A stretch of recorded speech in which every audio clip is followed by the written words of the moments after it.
ఒక అమాయకపు ఒక మధ్యతరగతి కుటుంబం నుంచి వచ్చి సినిమాలో ఇంట్రెస్ట్ కూడా మీరు ఎప్పుడు ఎక్స్‌ప్రెస్ చేయకుండా ఓవర్ నైట్ చక్కగా స్టార్‌డమ్ వచ్చి స్టార్ అయిపోయి సక్సెస్ చూసిన టైంలో ఒక పెద్ద బండరాయి వచ్చి మీ నెత్తి మీద పడి మీరు సొసైటల్‌గా అవమానాల పాలయ్యారు.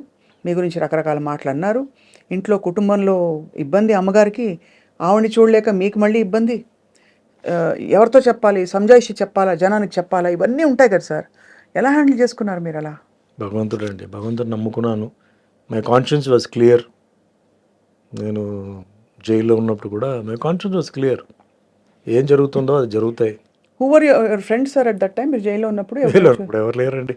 నన్ను డైలీ ఒక సెల్ మార్చేవారు. ఎందుకంటే ఫ్రెండ్షిప్ అవుతుందని చెప్పేసి మార్చేవారు. ఒకే సెల్లో డైలీ పెట్టరు. మొత్తం క్లోజ్ ప్రిజన్ ఉండేది, అక్కడ పెట్టేవారు. క్లోజ్ ప్రిజన్లో చాలామంది పెద్ద పెద్ద మర్డరర్స్ ఉండేవారు. అప్పుడు ఆటో శంకర్ని ఒకటి చాలా ఫేమస్. 7 మంది పెళ్ళాలని గోడలనే ప్లాస్టర్ చేసాడు, కింద సమాధి చేసాడు. వాళ్ళతో పాటు పెట్టారు సార్ మీరు? అంటే ఆ సెల్ ఆ వార్డులో ఉన్నాడు. అతను పేరు మర్చిపోయాను. అతను 12 మంది ఫ్యామిలీ మెంబర్స్ని చంపేశాడు. వాడికి ఉరి వేశారు. అంటే క్లోజ్ ప్రిజన్ అది.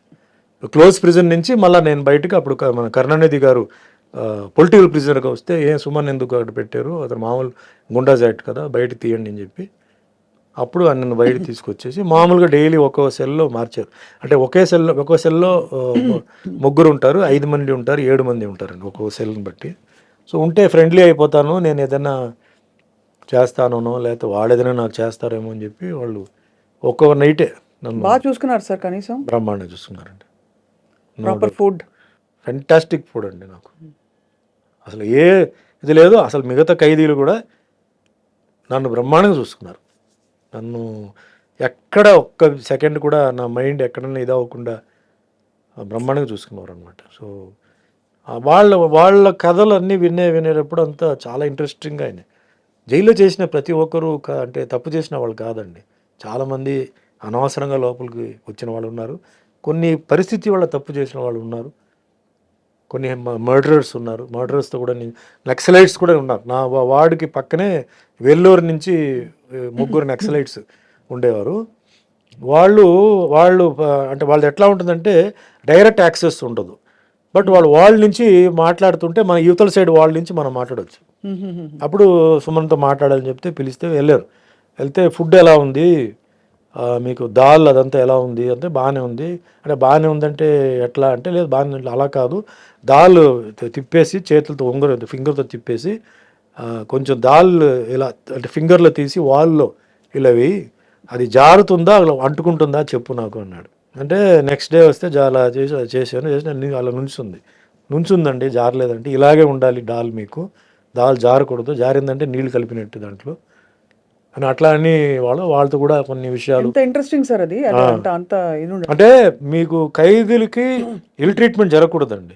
వాళ్ళకి ఇంత ప్రోటీన్, కార్బోహైడ్రేట్ ఇదంతా ఉంది, లెక్క ఉంది, అది కరెక్ట్గా ఉండాలి.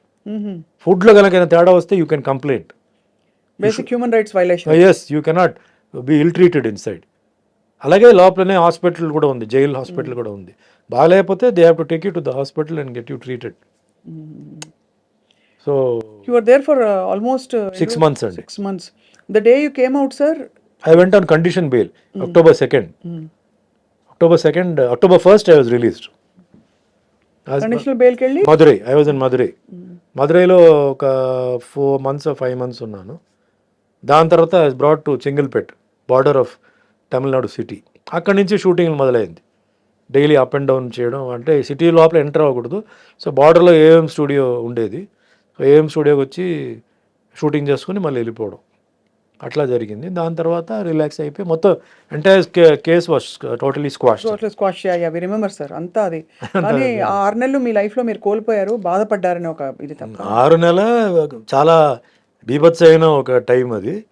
దాని తర్వాత 3 years కండిషన్ బెయిల్ పార్ట్గా రిలీజ్ అవ్వడం అట్లా. అమ్మగారు అప్పుడు when you came out, she was there. She was very she happy. Only received me very happy. Relieved, more than happy. ఇంటికి వెళ్ళి చేశారు. జైలు నుంచి నేను బయటకు వచ్చినప్పుడు సుమలత వాళ్ళ ఫ్యామిలీ, వాళ్ళ మదర్ సిస్టర్ వచ్చి నన్ను జైలు దగ్గర రిసీవ్ చేశారు. మా ఇంటికి వచ్చాను. ఇంట్లో సుమలత గారు ఆవిడ మదర్ వచ్చి నన్ను కలిసి వెళ్ళారు. Next day morning Mohan Babu గారు వచ్చారు, ఒక దండ. అందుకే నాకు మోహన్ బాబు గారు అంటే అందరూ ఆయన కోపిస్టు అది ఇది అని చెప్పి ఏం చెప్పినా అంటే ఆయన character okay, golden heart. But ఆ ఒక్క విషయానికి నేను ఆయన్ని పాదాభివందనాలు చేస్తున్నాను. గేట్ దగ్గర వచ్చి నుంచున్నాడు. నేను ఎవరిని కలవడానికి ఇష్టం లేదని మా అమ్మగారు చెప్పారు, లేదు మోహన్ బాబు వచ్చున్నారు లోపల పిలువ అంటే, సరే గేట్ తీయని వచ్చి నాకు పూలదండ వేసి షిరిడి సాయిబాబా ఆశీర్వాదాలతో మళ్ళీ నువ్వు సినిమా ఇండస్ట్రీలో రావాలి సుమన్, మళ్ళీ నువ్వు వస్తావు, బాబా బ్లెస్సింగ్స్ ఉంది, డెఫినెట్గా నువ్వు వస్తావు, నువ్వు ఏం భయపడొద్దు, నీ సీట్ నీకే వస్తుంది చెప్పి అంటే ఒక ధైర్యం చెప్పేసి పాపం వెళ్ళాడు. ఎందుకు రావాలి ఆ మనిషి, బట్ వచ్చారు పాప ఆయన. సో అందుకే నాకు ఆయన నా గురించి తిట్టినా తిట్టకపోయినా ఏం చేసినా మనిషి అనే క్యారెక్టర్, అలాంటి క్యారెక్టర్ అది. కొంచెం ఓపెన్గా మాట్లాడతాడు, రఫ్ అండ్ టఫ్గా మాట్లాడతాడు. ఆ ఒక్క విషయానికి నేను ఐ అప్రిషియేట్, నాకు ఐ నెవర్ ఫర్గెట్ దట్. అట్లా కొందరు సినిమా ఇండస్ట్రీలో చెప్పారు, ఓపెన్గా వచ్చిన వాళ్ళు. ఫోన్ చేయడం అవన్నీ చాలామంది చేశారు. ఓపెన్గా వచ్చిందంటే మేల్లో మోహన్ బాబు గారు అండ్ ఫీమేల్స్లో సుమలత. అది మరుసటి రోజు వెంటనే మధురైకి వెళ్ళిపోయాను నేను. సో అట్లాగే పెళ్ళికి కూడా మోహన్ బాబు గారు ఆయన మార్నింగ్ 5:15 5:30 పెళ్లి మండపానికి వచ్చి 2 చందనం గార్లెండ్స్ ఉన్నాయి, అది తీసుకొచ్చేసి ఇచ్చి, ఇది 2 మీ మెడలో ఉండాలి, నాకు ఫోటో పంపాలి, నాకు లాస్ట్ దాకా తీయకూడదు, నేను ప్రచారానికి వెళ్తున్నాను అని చెప్పేసి పాపం ఇచ్చి రాణిమేమే హాల్లో చెప్పేసి ఇచ్చి వెళ్ళారు అనమాట. సో ఆ మనిషిలో 2 ఇప్పుడు నేను ఎవరో అంటే ఆయన పెద్ద ఇదేం కాదు, బట్ ఒక ఫ్రెండ్లీగా అఫెక్షన్తో వచ్చారు కదా, అఫెక్షన్తో వచ్చారు. That's great. అందుకే ఆయన గురించి ఎవరైనా ఏం చెప్పినా కూడా పూర్తిగా వింటాను, ఎందుకంటే ఆయన షార్ట్ టెంపర్డ్, బట్ ఆయన ఆర్గ్యుమెంట్కి ఒక పాయింట్ ఉంటుంది. అనవసరంగా ఆయన చేయడు, ఆయన అనవసరంగా గెలకూడదు, గెలికారంటే అయిపోతారు వాళ్ళు. సో మా అబ్జర్వ్ చేస్తాం. అందుకే నాకు ఆయన అంటే సెపరేట్ రెస్పెక్ట్. కష్టాల్లో ఉన్నప్పుడు ఎవరైతే మనం గుర్తించారో, ఎవరైతే చేశారో వాళ్ళని మనం లైఫ్ లాంగ్ మర్చిపోకూడదు. ఇప్పటికీ గుర్తుంచుకోవాలి కదా సార్. అదే మిగతా ఎంత పడ్డారు సార్ ఒక జీవితంలో, ఎన్ని ట్విస్ట్లు టర్న్స్ అన్ని. ట్విస్ట్ టర్న్ భయంకరమైన. సో మీరు అరేంజ్ మ్యారేజ్ కదా సార్? అరేంజ్ డివి నరసరాజు గారి నైబర్స్ అండి చెన్నైలో.